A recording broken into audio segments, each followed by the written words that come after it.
afternoon, good evening, wherever you're watching from. Shout to this packed house. Make some noise, please. I'm Ebro, and together with my Apple Music Radio family, Nadeska, Alexis, we're thrilled to welcome you all to the Apple Music Super Bowl 59 halftime show press conference. We are streaming live globally and on Apple Music, so go check that out. We're excited to be joining the NFL and Rock Nation to bring the Apple Music Super Bowl halftime show to life with a monumental performance by none other than the great Kendrick Lamar. So in a few moments, we'll be chatting with him, but first things first, let's get into the pregame. Nadeska, over to you. I'm honored to introduce the American Sign Language performers appearing at this year's Super Bowl. Performing Lift Every Voice and Sing, we have Otis Jones IV. Performing America the Beautiful and the Star-Spangled Banner is Stephanie Nagaris. Performing the ASL version of the Apple Music Super Bowl halftime show is Matt Maxey and ASL interpreter Dylan Guile. Please welcome our official American Sign Language performers.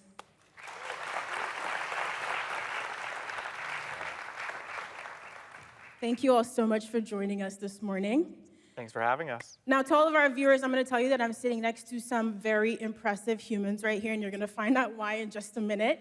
So we're going to start with Matt, who founded an organization called Definitely Dope. Matt, I've never founded anything in my life, so I already find that pretty intimidating. Can you tell us a little bit about your org? So Definitely Dope was an organization I started to try to bring culture together. I grew up not knowing sign language and not really seeing role models that looked like myself.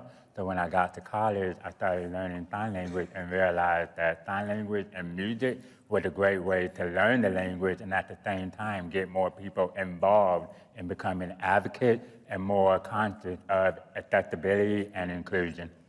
What's that experience been like for you?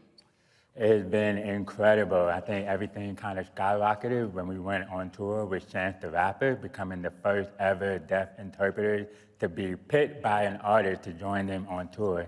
Since then, it's just trying to advocate and showcase as much as possible the talent of the deaf culture and community and help people become more intrigued by sign language. So now you see ASL is the third fastest growing language in the country. And just watching it happen compared to no caption, no sign language. When I was growing up, it's beautiful to see the change. That's pretty incredible, and touring with Chance the Rapper sounds like a lot of fun. It's very cool that Matt actually specializes in signing ASL for hip-hops. I'm really curious now how you feel going on to sign for the first halftime show to ever be headlined by a solo hip-hop artist, which of course is Kendrick Lamar. I think it's incredible. I mean, when I first started learning sign language and started going viral on YouTube, the first song I did was Please Don't Kill My Vibe. And that was a while back, and it was just, hey, that's my vibe, let's go.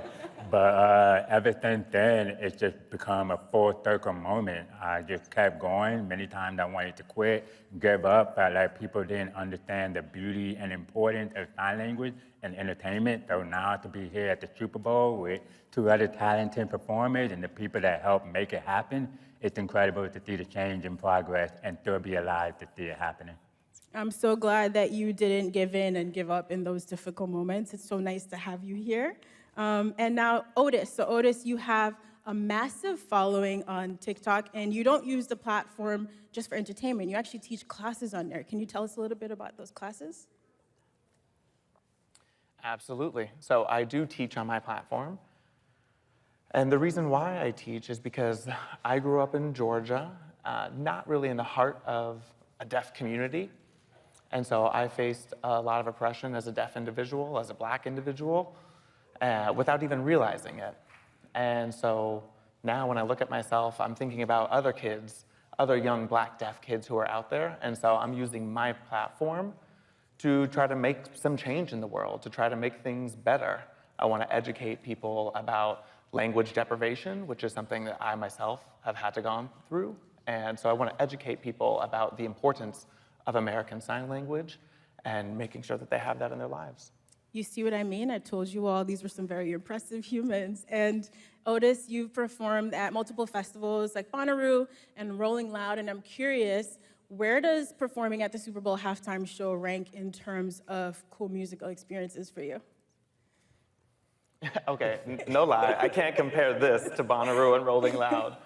I mean, the Super Bowl is at the top.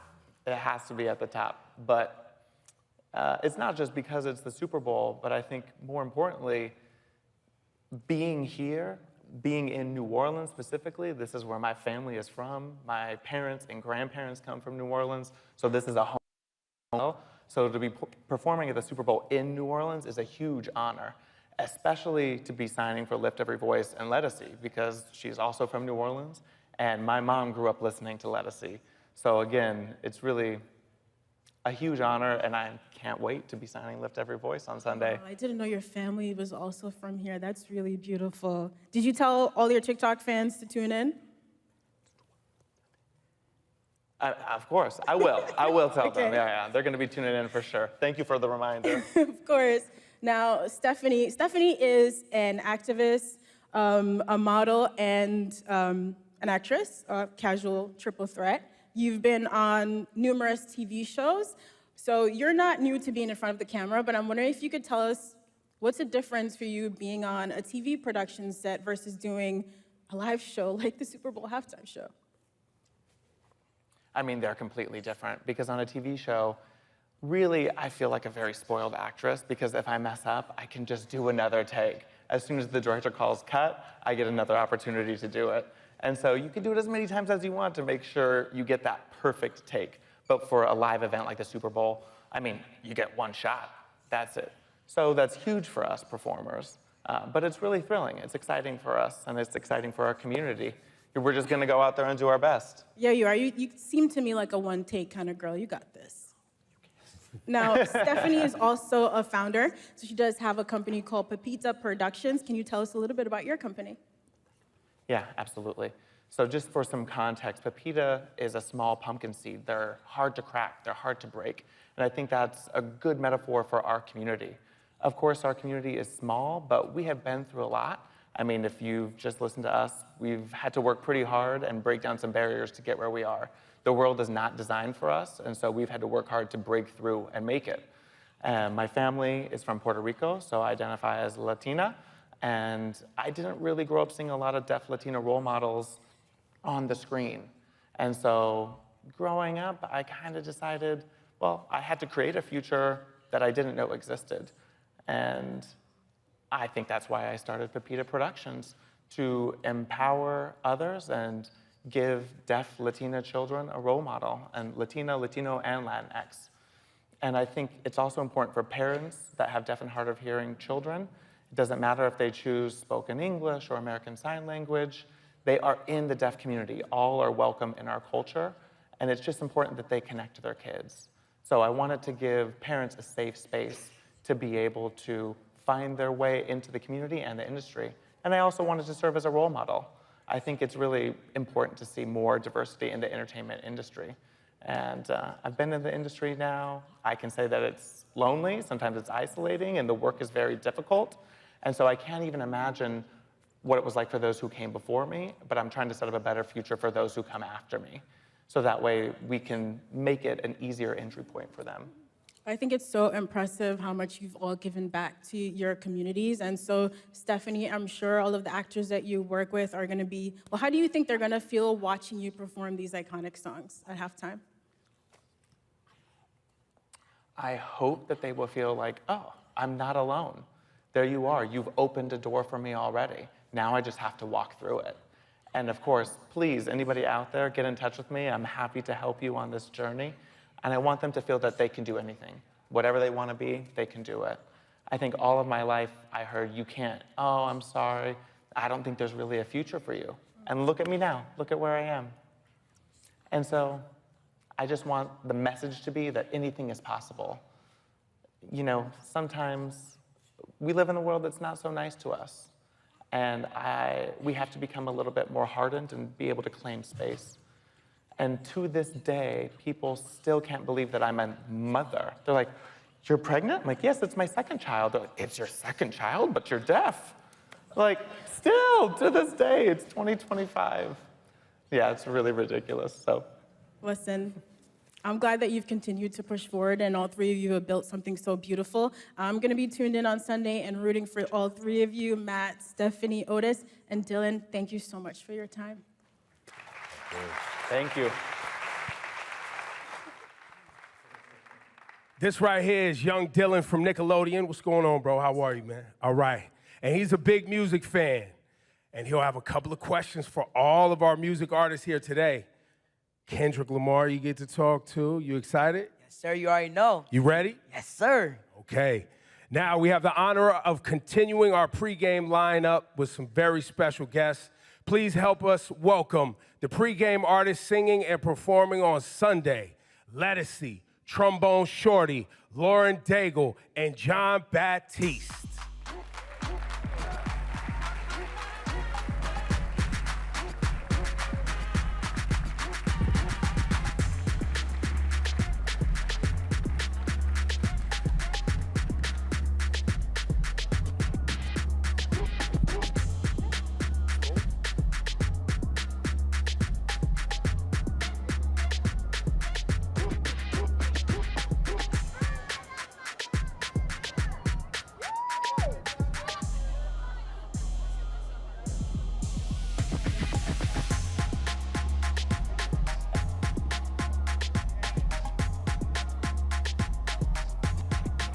Oh, go down.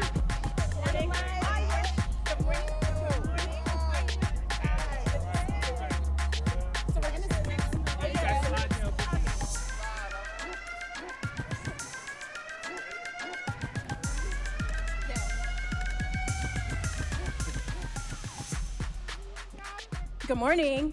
Good morning. Good morning, good morning. Good morning. So now, the four of you have at least three things in common. I'd say one, you're all great musicians.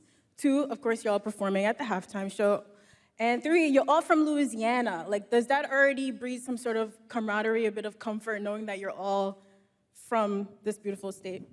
Absolutely. It's all family, community effort, and that's what we do here in New Orleans, and it's a great thing to represent the city. That's beautiful. So now the sweet spot, obviously, when you get out there Sunday, is you want to respect the original, but you want to add your own flair, right? So Lettucey, we'll start with you.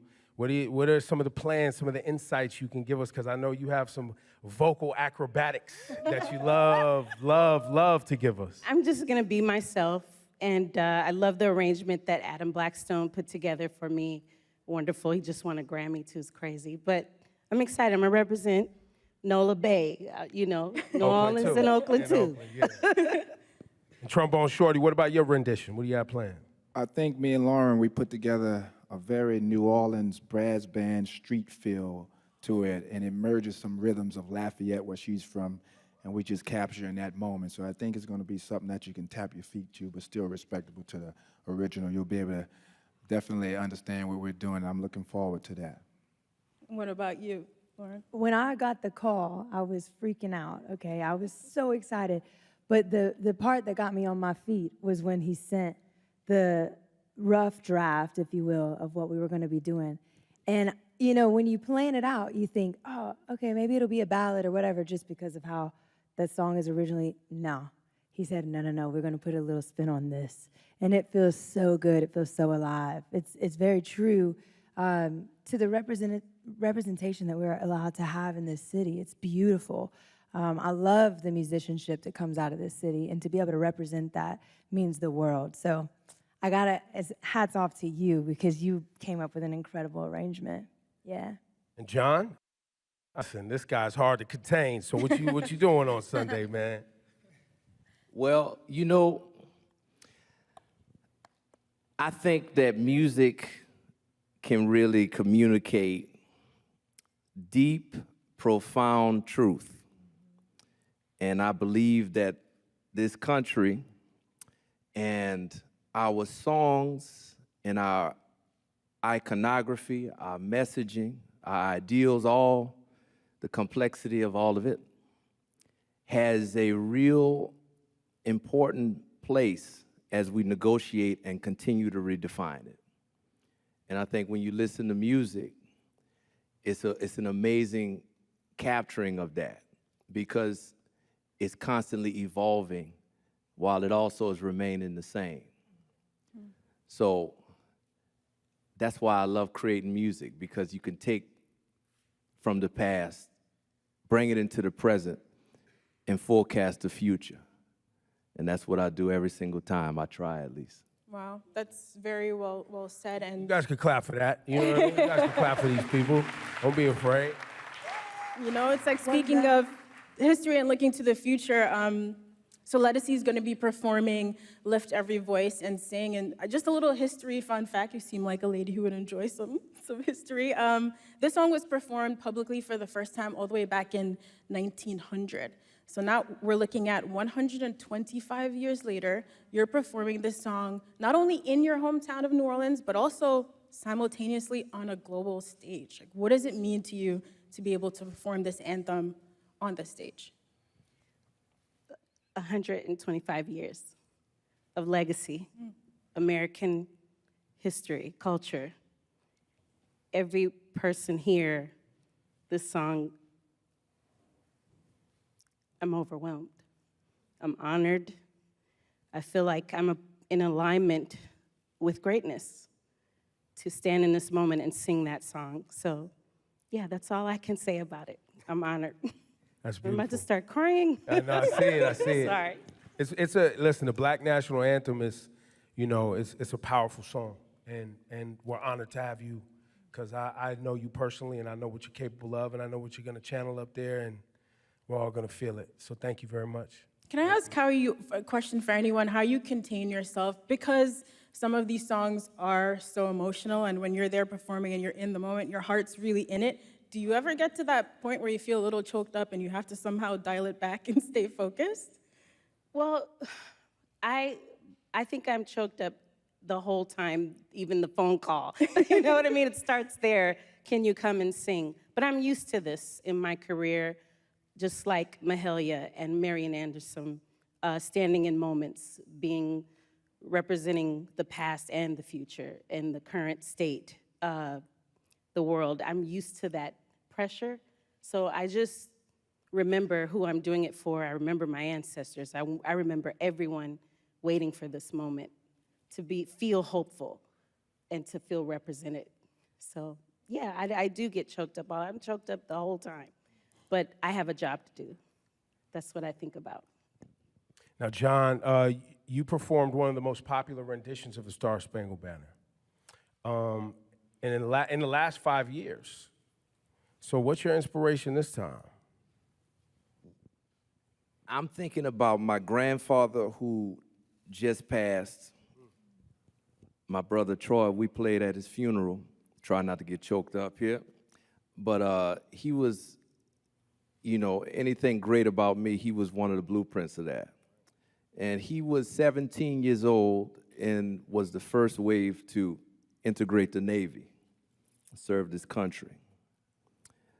And I think about a lot of people in my life who have represented what I believe this song is about and should be about at its highest aspirational level. So when I channel that, it makes it feel like it's me, but it's way bigger than me. So I'm just a vessel for that energy in the world to continue. And if that can happen, I might get choked up. I might, but it's bigger than anything, because the energy transcends, even if, you know, you get a little bit of a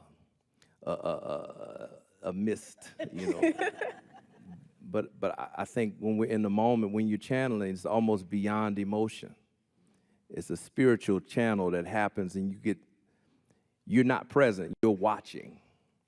So that's really the goal always for me. That's a great goal.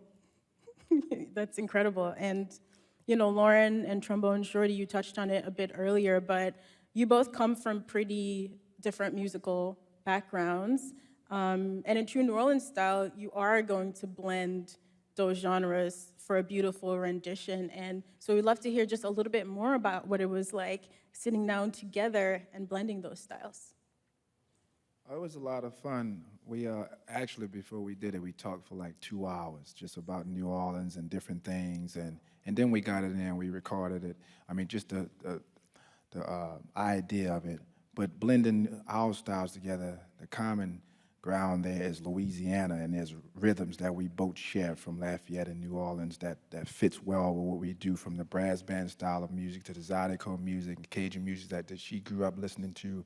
And we just try to put that together almost like in a pot of gumbo. We just put everything in there and it all works out and sounds okay to me. You know, when I was a little girl, my grandfather would put me on his feet and say, you gotta know how to dance. To live in Louisiana, you gotta know how to dance.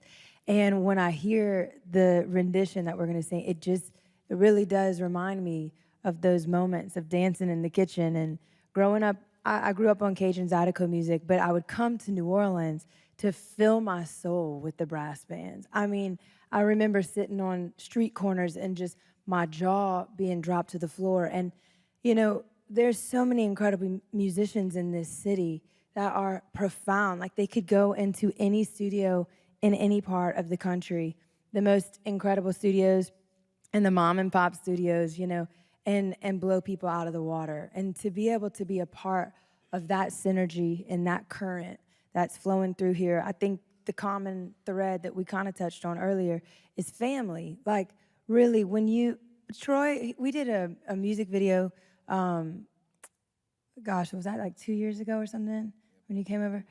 And at the end, he wrapped his arm around my shoulder and he said, you have a brother in me now. You have a brother in me. And that meant so much. And to be able to represent that thing, that connection, I guess, you know, it's more than just us. It's how the whole city functions, whether it's music or food or culture, you know.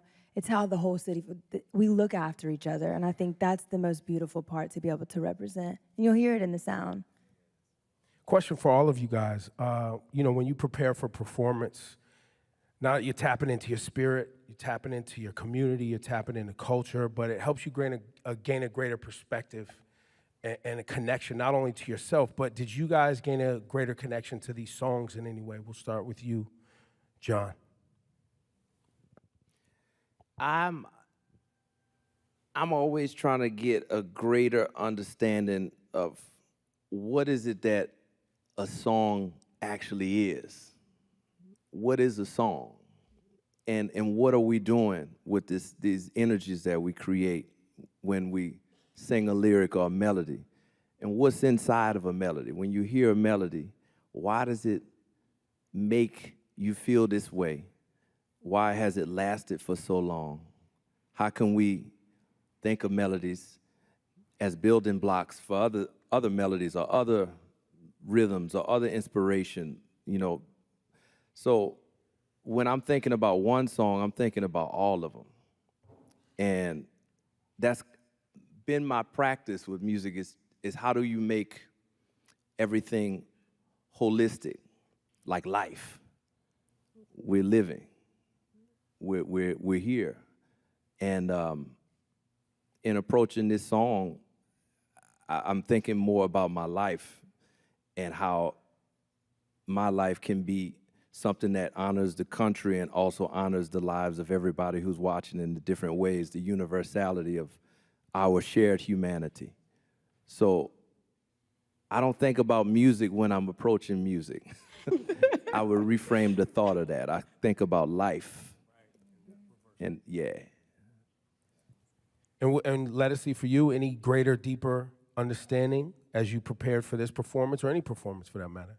I'm always thinking, like John, life as well, but also the moment. I think of what is the moment, what is the goal of the moment?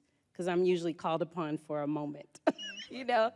And so I have to think of all those things, ancestral, spiritual, the people, how to please the people. And then I let all that go and think, it's bigger than you.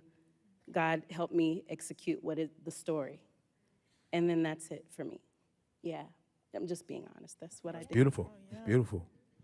In these major moments and milestones you guys have accomplished in your career, where does this one rank? Lauren, we'll start with you. Oh my gosh. Yeah, this would be the milestone, I would say. It's pretty incredible. You know, it's incredible to be able to share it too. Like, you know, sometimes you do things on your own and it's great, but to be able to share it, that goes so much deeper and so much further. And just sitting on this sofa with this assortment of people is just unbelievable. Like, to be in your hometown and to be able to sing a song that you love and you grew up. I mean, I remember being in grade school, we would do the like honor to the servicemen every single Veterans Day, and we would sing this song, and I remember it meaning so much to me then. I had no idea that 20 years later, 25 years later, let's be honest, I'd be singing it, you know, with friends, and that means so much to me, really does. You know, there's so much preparation and clearly a lot of philosophical life thought that goes into preparing these performances. And let us see, as you say, then it leads up to this one climactic moment. So when you get out there in the minutes and the seconds before it's time to perform, what's going on in your mind? Is that when you clear everything out? Like, how do you actually get ready to get on the microphone? Ooh, that's a lot of things. I just keep thinking of this little girl from Holly Grove, riding her bike, singing with her family, singing, moving to Oakland, then going around the world on bigger stages, and then coming back here, full circle, back home, back home, wanting to show that I am from here too, and to be given that moment. I'm thinking of all that. And then I'm gonna take a breath, and I'm gonna sing the mess out of this song. So that's what I'm thinking about. That's why it's emotional. My grandparents, my family, my cousins, my new family that Troy knows, I call you every time. It's just, I think of family and community. And then I'm thinking, tell the story. That's beautiful. It.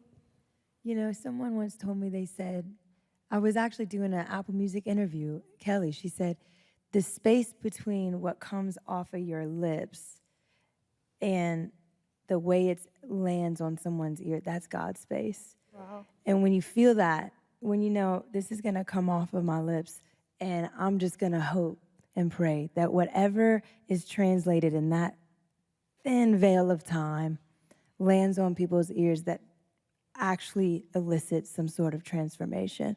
I think that's, you know, when you talk about it, I'm like, that's the airspace you're working in, girl. Yeah, that's it. Yeah. You guys ready? You guys ready for Sunday? Make some noise. Oh, come on. Thank you. Now, we actually do have some questions for you all as well from our kid reporters. Are you ready? All right, let's get to our first question. So our first question is from Hayes Adler. Hi, Hayes. Hello. My name is Hayes Adler. What advice do you have for kids trying to reach their goals? I think the advice I would say is to make sure whatever it is you're doing that is passionate, that is pure passion behind it, and that should be your passport to see whatever you want to see. You know, don't go for fame or money. Just really love what you do. Practice very hard and just let the passion drive you. Next, thank you, Hayes. Thank you so much. Next, we have Alvin Williams with a question. Hey, Alvin, how you doing? Hey, I'm Alvin Williams. I'm a little with Big Brothers and Big Sisters New Orleans. Yeah. What is one piece of evidence a mentor has shared with you that has stuck with you and you now share with those who you mentor? You belong. You're worthy. Just study and do your work. Yeah. Thank you, Alvin. And we have one more question from young Dylan. Hello, my name is young Dylan with Nickelodeon. It's very nice to meet you guys. And Nickelodeon wants to know, if you could slime your biggest inspiration, who would it be and why? And this is for all of you. Well, my biggest inspiration is right here, and I was slime him. Bring out the slime, let's go. We got the slime. I mean, we grew up doing all type of crazy things like that to each other, so it'll be a big payback to him. Yeah, I slimed Troy right back, huh? Listen. Ooh, we got some stories. Yeah, in love, the slime. Oh, me? I don't know. I've never heard a question like that. But the people I would want to slime, they'd really not be happy about being slimed. Let us see gets a pass on this one. Okay, sorry. I would say my crew. I took my crew to the Atchafalaya Basin. No, people in this room might not know where that is, but it's around the corner, and I made them jump in the water with alligators. So I feel like it would be on the same level as being slimed. So I'll do it part 2 with my crew. Thanks for those questions, fellas. Those were great questions, guys. Thank you. Let us see Trombone Shorty, Lauren Daigle, Jean-Baptiste. Thank you so much for spending your time with us, for sharing your heart with us. Looking forward to seeing you perform on Sunday. Go out there and have fun. Thank you. Thank you for having us. Thank you so much. Hey. Oh, sorry. Thank you for having us. Love. Take care. I love you so much. Bye. Thank y'all so much. This was awesome. Good to meet you. Thank you. This is great. Thank you. I'm new here. Thank you, John. Appreciate you. The show rolls on. We can talk about his world-shifting pen, his Pulitzer Prize-winning album, his 22 Grammys, or his seismic impact on music spanning more than a decade. But nobody can speak for the man better than himself. Please welcome Kendrick Lamar. Well, y'all gotta make some more noise than that.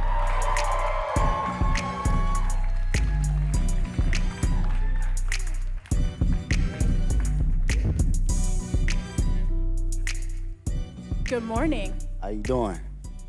You know, Kendrick, it's a little bit surreal to actually see you in the flesh because you've always made it a point of just letting the music speak for yourself, which is something I really respect. But the spotlight has been shining so bright for the past few months. I've just been wondering how you've been processing behind the scenes, how you've been feeling about everything happening, all the success. It's just really just I want to look at it like it's just a continuum of who I am, really. I've always stayed to myself. I've always been in my own bubble, whether it's with the fam or whether it's training. How I process it all is just I continue to do what I was doing 10 years ago, and that's like be better in myself, better in the craft, and not look at it as bright lights, you know? Yeah. And it may sound cliche, but it always worked for me, even when I was younger. You know, playing sports or being in the forefront of presentations and stuff like that. It was like, I gotta look at myself in the mirror rather than looking at it as a crowd or, you know, fame and attention. So now, early days of your career, you know, Section 80 days, even early mixtapes, and you perfecting your craft as an MC. Did you ever think we'd be at the Super Bowl with this? I wasn't thinking about no Super Bowl. You never thought about the Super Bowl? I wasn't thinking about no Super Bowl for sure.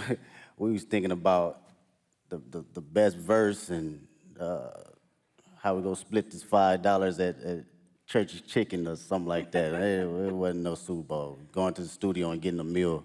But I think, well, what I know is the passion I have now is still the passion I had then.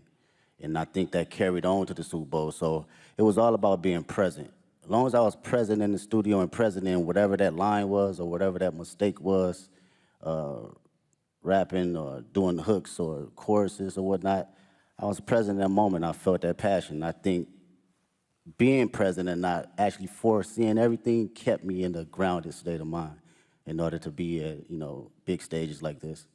I think we felt that presence and that focus in your work for the past 15 years. Like Ebro said, going all the way back to projects like Overly Dedicated. And so seeing you perform with Dr. Dre at the halftime show 3 years ago, we already felt like that was the most hip-hop, beautiful halftime show ever. And now for you to come back and be the first solo hip-hop artist to headline, how does it feel being the artist to hit that milestone, and just your thoughts on what that means about hip hop's progression and impact over the years. But that shit, it made me think about like the grind of it. You know what I mean? A lot of people don't see like the story before the glory, man. And that shit is like shuffling out your mixtapes and, going to neighborhoods and parties and performing there, hole in the wall spots. It reminds me of the essence and the core response of rap and hip hop and how far it can go. So for me, that should mean everything because it puts the culture on the forefront where it needs to be and not minimized to just a catchy song or verse. This is a true art form. So to represent it on this type of stage is like everything that I've worked for and everything that I believe in as far as the culture. Like I live and die by it. This shit done changed my whole family life, so I don't take it for granted at all as far as an art form, It feels like that was a lot what this year was about too, right? Like you, I guess, you took it and put it on your back and you felt like a line needed to be drawn, right? Was that your intent when you rolled out this year? Was like, yo, I'm drawing a line. Like, this is what it is. My intent was to always I think from day one was to always keep the nature of it as a sport. I don't care how motherfuckers look at it as far as like, as a collaborative effort, that's cool too, but I love when artists grit their teeth. Like I still watch battle raps. I still watch Smack URL from Murder Mook to Lux to Tay-Rock, my bro Daylight.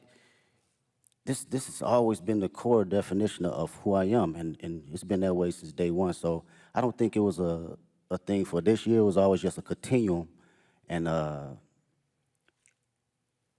what I will say about this year, it was more from a space where I think a lot of people was putting rap to the back, and you didn't see that. You didn't see that grit. You didn't see that bite anymore. So I always took that in consideration in going into any type of my music. That's interesting. So I hope this makes sense, right? We've been following your journey for about 15 years, and you have been so consistent in the messaging and the focus, like you said, and you've always moved with integrity. So in a lot of ways, I feel like we thought we knew exactly who you were as an artist in a positive way. And then last year, it felt like you unlocked a whole new dimension for us. But that person, like you said, was always in there. But I'm wondering, do you still surprise yourself sometimes? Did you surprise yourself last year, or was it just us, the fans, with our jaws on the floor, just stunned? That's a good question. Surprised myself? Nah, I don't think I surprised myself because this, for me and for my partners that's been around me since 2005, 2006, like my brothers, they know my personality, they know my capabilities, even when it wasn't presented to the public at first, right? So this is just like a revolving door of what I've been doing in Carson Studios, at the Homie Garage, or my brothers at TDE, or just anybody around the city of Compton in LA. It's just magnified to the level where I've progressed it and did enough hours to know, okay, I know where to place it now. I know how to make it connect with people. It feels like each album, too, getting to this point was like, it was an album for the culture, and it was an album for the critics. You know what I mean? And then it was for the critics, yeah. And then GNX comes along, and it's like, nah. This is an album for anybody, everybody, and anybody who want it at any time. And you brought that energy. And the energy you brought on GNX was an energy that I don't think was really happening in hip hop. Like, it's a Public Enemy level energy. It's a Ice Cube, America's Most Wanted energy. For sure. Like, it's a classic, timeless energy. Talk about your headspace between Mr. Morale and this GNX. Yeah, no, that's great. Go back even further, man. Speaking on that energy, like it's my cousins was like DJ Quick, and Dre, these folks that my people was playing. So I always had that DNA. And you heard that DNA a little bit on Good Kid, Mad City, but I wanted to tell my story first, right? And fast forward to GNX, I felt it was just a perfect time because not only the energy was lost, but it was an energy that was bubbling inside of me as well. I wanted to go back to the forefront of just the bite and just the grit of rap, just all raps and hard-ass beats. And that's like the basics for me. I thought about, damn, what I used to like when I was a kid. Hard raps, good beats, that's smacking, right? And it was a great transition from Mr. Morale because that was my most intimate. I wanted to go inside of my own psyche and my own personal withdrawals and see how it connects with the public and who can relate. So during this time around, I think it was necessary of coming out of that cocoon and feeling like, okay, I arrived now. I can spread my wings and show every state of who I am as far as Kendrick Lamar. And you really did spread your wings. I mean, you just came off a huge Grammy wins. You walked away with 5 awards, and you won Not Like Us won for Song and Record of the Year, which in itself is remarkable. But I think for people who love and respect hip hop and the roots of this culture, the competitive spirit of it, it has been a little bit mind-bending that you created this massive cultural award-winning anthem out of a battle rap song. And how is that something, after you got off that Grammy stage, you got home in some quiet time, what was going through your head? I was just thinking about the culture, really. It's always that for me first. I'm not even bullshitting with you. It's like, when people talk about rap, man, the conversations I hear, they think it's just rap and it's not an actual art form. So when you put records like that at the forefront, it reminds people that this is more than just something that came 50 years ago. They forget that it's even been here 50 years, right? And like kind of like belittle it. So I love to see that it gets that type of recognition for just straight raps, from awards to the billboards, all that, because this is truly just as big as an art form and a genre as any other genre. So that's what I think about, and I feel accomplished being able to do that. You know, whether somebody else come behind me and do it again and quadruple it, I love to see it. If that was my purpose to do that, then that's exactly what it was for that particular moment. I think people often miss the significance of that Record and Song of the Year award, because that Song of the Year award is a songwriter's award. Like, it's not just the biggest song. It's like someone wrote a song. And you as a songwriter, when you see your name up there and it's written by Kendrick, and that's it. Yeah. That's powerful. And I think to what you're saying, I think there's a lot of people who have become fans of hip hop, and they you know, you like the songs you hear and know, but you're not actually tapped into the work that it takes for you to generate the output, the art. Exactly, man. As a writer, you know, and that's what I can appreciate the most. And knowing how much time I dedicated over the years in just trial and error, writing the most terrible shit to some of the greatest shit. You know, we all do it, from writer's block to figuring out how to find inspiration from the most non-popular aspects around me. So it's like, knowing that trial and knowing what I put in as far as my thinking process and what it takes to get there, I do not look at it as a small like endeavor because it's a hit record. No, it's actually some writing in that shit. You know, whether it connect with you on a spiritual level, whether it connect with you on a comedic level, whether it connect with you just on a personal dynamic, it's still from a writer's point of view. Yeah, you are an incredible writer. There are songs on GNX like Reincarnated.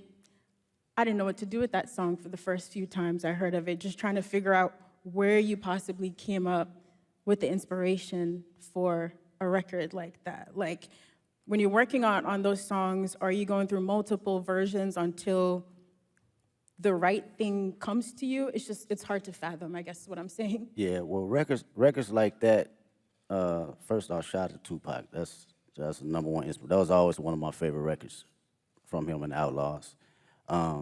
With records like that, it's always going into my mind of like, what if, right? And crafting out my what if ideas to the masses. So when I think about concepts and I think about what I actually believe and what I feel, I just go through a breakdown as if I'm reading a book, you know, and how I want people to hear this from a book sequence. So my initial process is, okay, how can I open them up to the story? and how can I drive them to the ending point to make them feel truly exactly what I'm trying to convey, whether they take their own perspective from it or they take mine. I just want you to feel it first. You know, the writing is there, now it's up to me to perform it to where you can feel it. Yo, give it up for this guy, Kendrick Lamar. Y'all too quiet, man. This guy, you know this guy he doesn't sit down and do this too often, so this is a very special conversation. We appreciate you, bro. I really do. And shout to SZA too, because you guys are making history right now. Hell yeah. And you've seen her from her humble beginnings like she's seen you from your humble beginnings.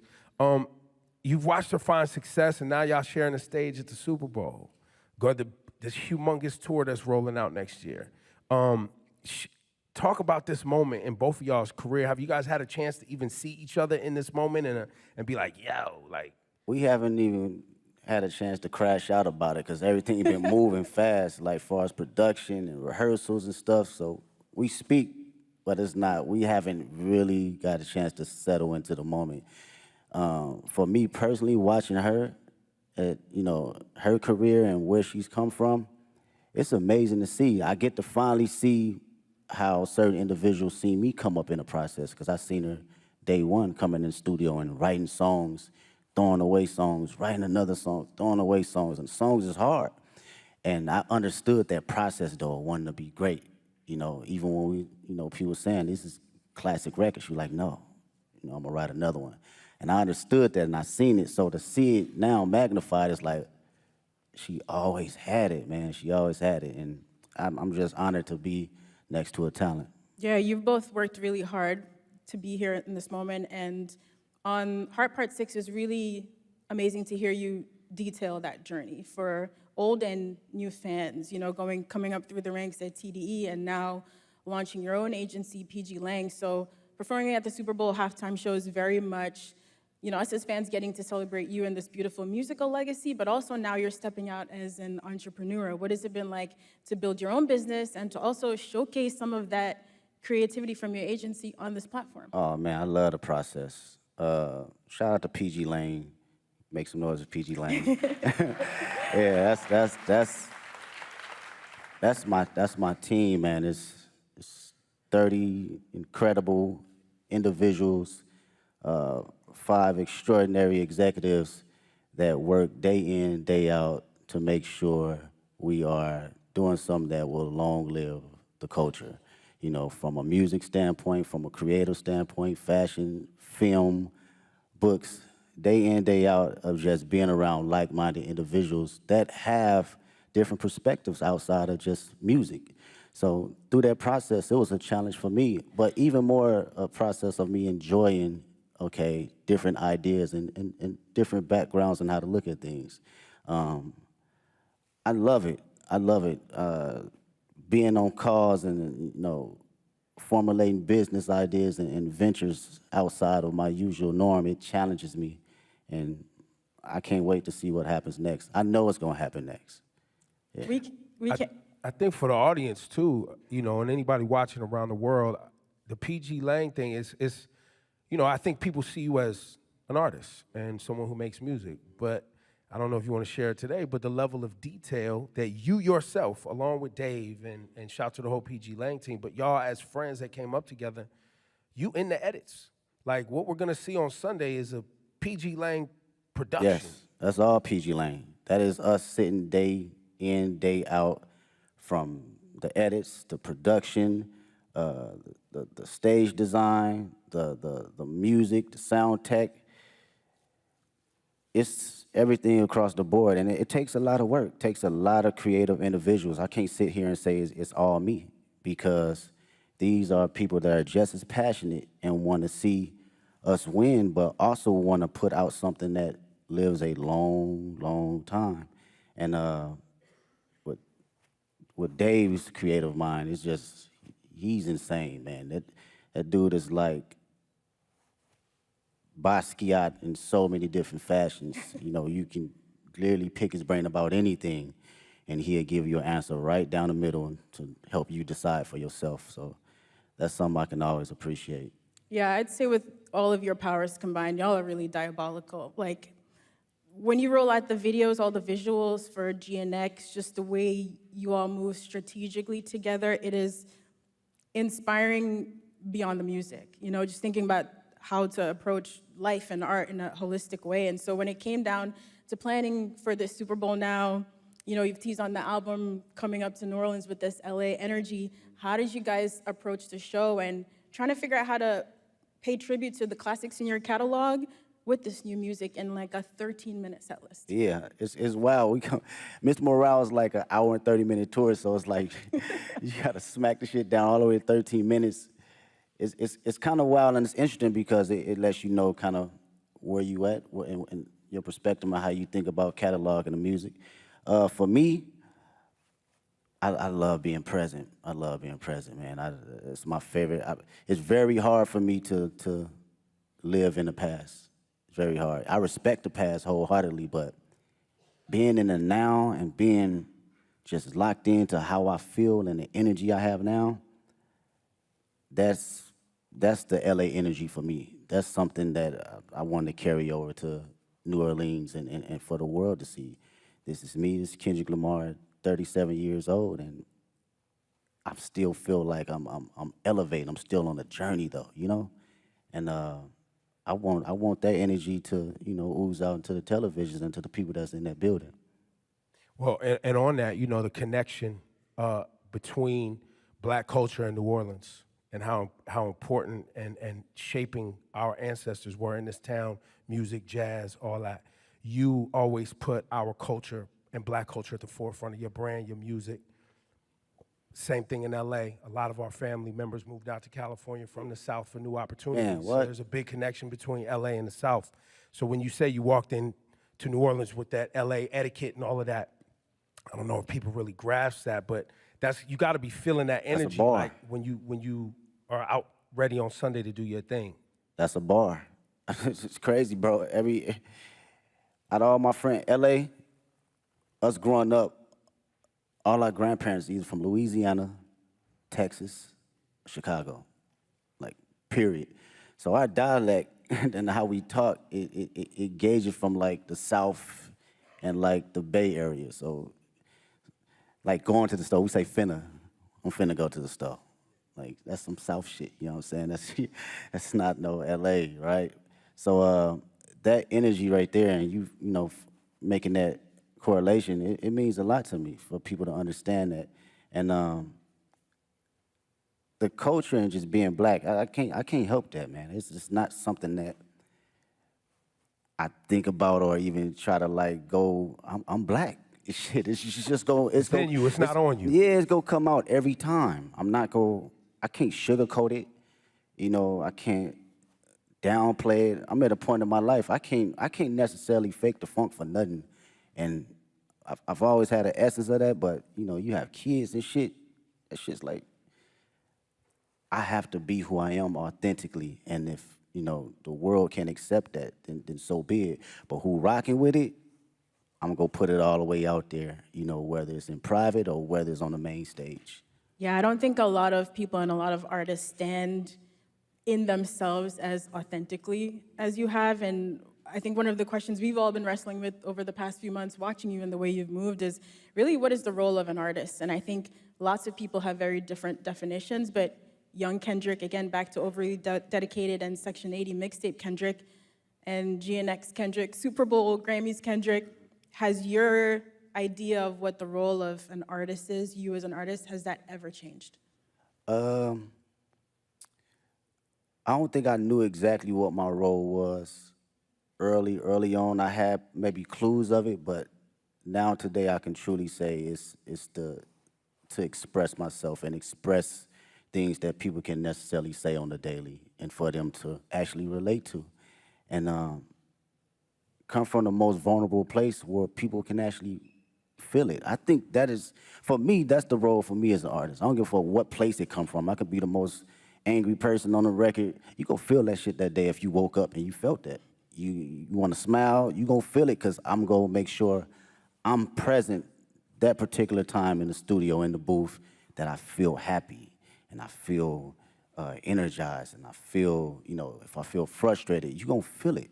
And to carry that as an inspiration for people that's listening that may not have a voice that, you know, I've grew up with cats, still to this day can't have a conversation. The most meanest, you know, aggressive individuals, but they can't even look you in the eye and express themselves the way they want to. So they resort to other things. And when I think about that, and I know that I have the tools necessary to communicate myself properly and effectively, I gotta do it for them. I gotta make records like Reincarnated. I gotta make records like Man in the Garden. I have to, because they feel that way, but they cannot project it. And when they hear somebody actually giving them affirmations, it allows them to speak more freely and be open, because again, I come from the same place they come from. Wow, Kendrick, we might not see you outside again soon after Super Bowl. I know, of course, you have the GNX tour.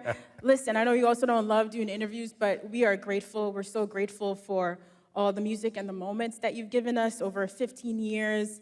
And in the last year, your presence and your focus, it is noted. So thank you. We really appreciate it. Thanks for taking our questions. Thanks for fighting for hip-hop, man. Oh, for sure. Thank you for fighting for hip-hop. It is really appreciated. Appreciate y'all. And now, we have some kids that are gonna ask from our questions. kid But I got one more thing for you, Kendrick. Before we go to our friend here, Hayes Adler. What should people expect to see and understand about Sunday's performance? Storytelling. I think I've always been very open about storytelling through all my catalog and my history of music.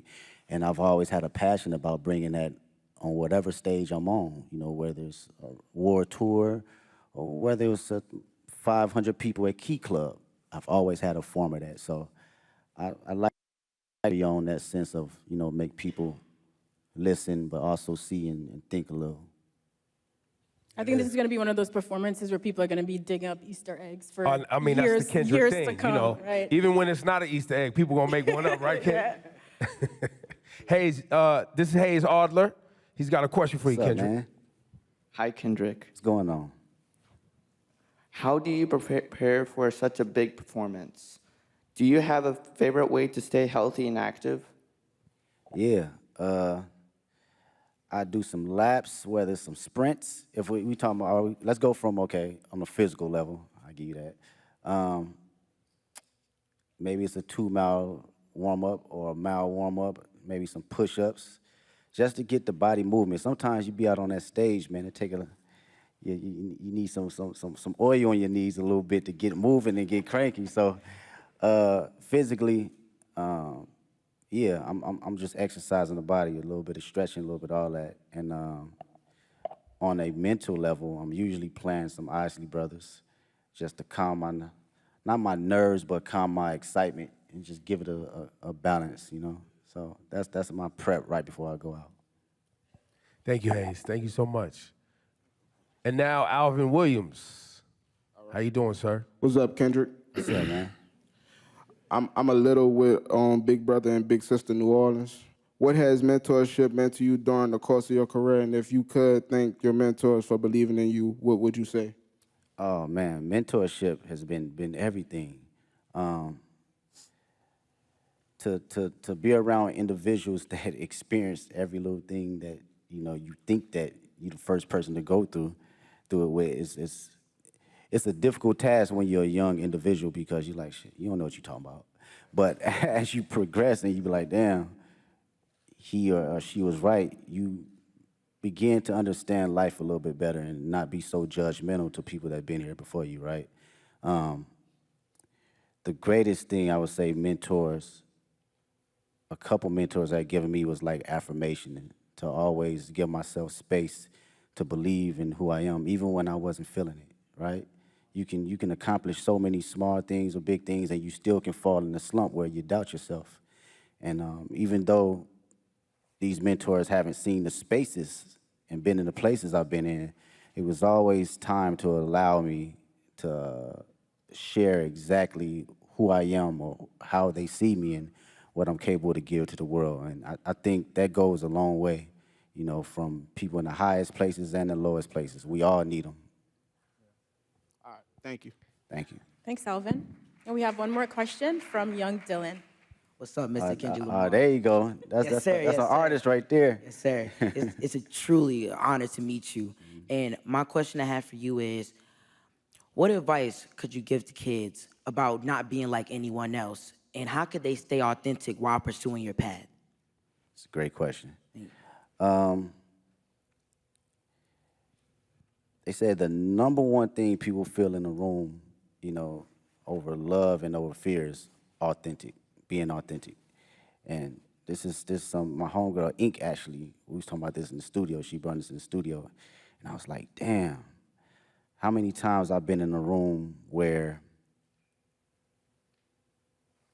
people felt you so intensely that it inspired them, and it inspired the person next to them, and inspired the people in their household. So how to stay authentic? Was that the question? Or you have to believe in yourself and have to know that it's only one you. You're an amazing individual, unique. You're a miracle. I wake up every day and I'm like, this shit is crazy. Not crazy from a standpoint of being a celebrity, crazy just life. It's just wild. When you really sit down and just think about it and just bug out on some wild shit, it's wild. And to know that you are in this existence and in this world, visual is only you, you have to know that you got to carry that authentic nature of allowing yourself to say, this is who I am, this is how people are going to see me, and also going to respect me, and it's going to inspire people to have truth. Because when everyone's authentic, what comes out of that is true love. There's no boundaries. We don't have any courtship on judgment. We don't have any perception of being able to ridicule anyone, because you showing up as your true self, I'm showing up as my true self. And carrying that nature, it take you places. Appreciate His you. answers are just as thoughtful as in the music. It's ridiculous. Thank you, Dylan. Thank you, Kendrick. Appreciate you. Ladies and gentlemen, one more time for the great Kendrick Lamar, please. Thank you so much for your work and your dedication. We Thank appreciate you. Appreciate Go out there y'all. and have fun on Sunday. Thank you so much to everyone for joining us today. We can't wait to see Kendrick take the Super Bowl halftime show stage. While you wait, you can listen to his catalog in spatial audio.